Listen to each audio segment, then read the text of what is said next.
Hey guys, just getting everything set up to head down to the Lower Mainland and fish with some of you on Wednesday. Also to visit some of the local tackle shops and help them get some better bass fishing stuff in there as well. So right now I'm getting ready to fish in the Lower Mainland, and I'm going through all the stuff that I'm going to need to get down there. And you might be asking, what does a guy from the Okanagan know about bass fishing in the Lower Mainland? The truth is, I lived down there for 6 years. I was there when a lot of those spots were coming up, and I spent a lot of time on the water. So I understand the challenge. I understand that there's a lot of shallow water. I understand there's a lot of weeds, and I understand that access can be a real concern too. So with that in mind, I'm going to go over the stuff that you're going to need when you head out bass fishing in the Lower Mainland and Fraser Valley. Okay, number one, this guy right here. This is a hood. It's by Sims. A buff works really well too. But in the summertime, there's a lot of sun down there. You need to protect yourself, number one, so you're comfortable and you can stay out there and fish all day. Number two, protect your eyes, but also you're going to want to see some fish because there's a lot of shallow water. There is a chance you're going to get to sight fish some. You want to see them before they get spooked.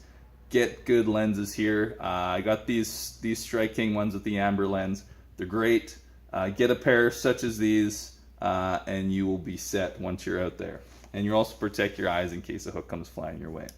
Next, you want to have some needle nose pliers, long ones, to help you get hooks out if you get any deep hooked fish. You want to make sure that the bass stay nice and healthy. And multi-tool is really good too. You just never know what you're going to need through the course of the day.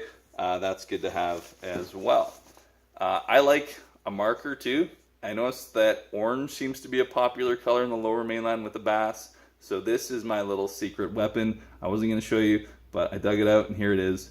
Get yourself one of these and add a little orange to the back of some of those plastics and you'll notice a difference in your catch rate.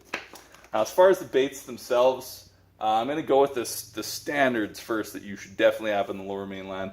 And of course, spinnerbait, number one. Anytime you're around weeds and grass, this is an excellent spinnerbait. This is the Hack Attack Heavy Cover Spinnerbait. Really good one for pulling bass out of around grassy areas and those flats, the type of water that you're going to find in the Lower Mainland. Also, going to be doing some night fishing while I'm down there. This is the best night fishing spinnerbait I've ever used. It catches bass like crazy. They can hear it coming. It's got a great profile, super strong bait, good hooks, everything about it's awesome. I like it a lot. With the spinnerbaits, trailer hooks, make sure you got them, and the perfect skirt too. Now, I don't recommend always using trailer hooks in the Lower Mainland. Sometimes the weeds just seem to get hooked up too much, but you can get away with it most of the time. So go use it for starters, just use it.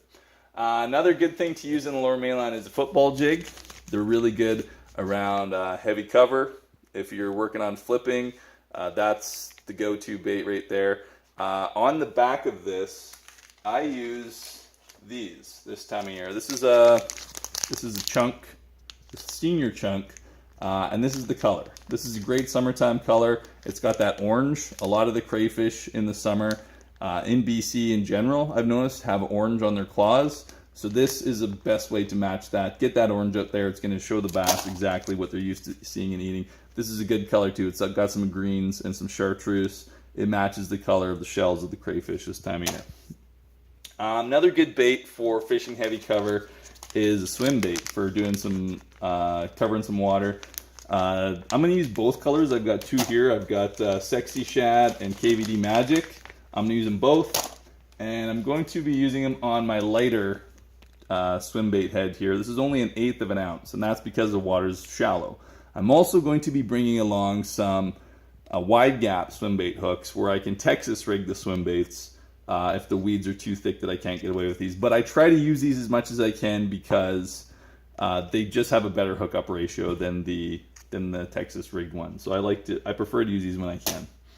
Another standard, hollow belly frog, goes through anything, thick weeds, tons of thick weeds in the Lower Mainland. You get great blow-ups on these. Always have one tied on in the summer.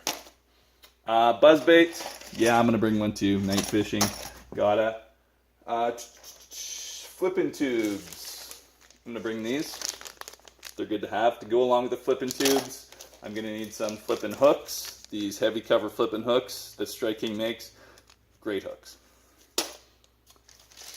these, some creature baits, in case the flipping tubes aren't working out.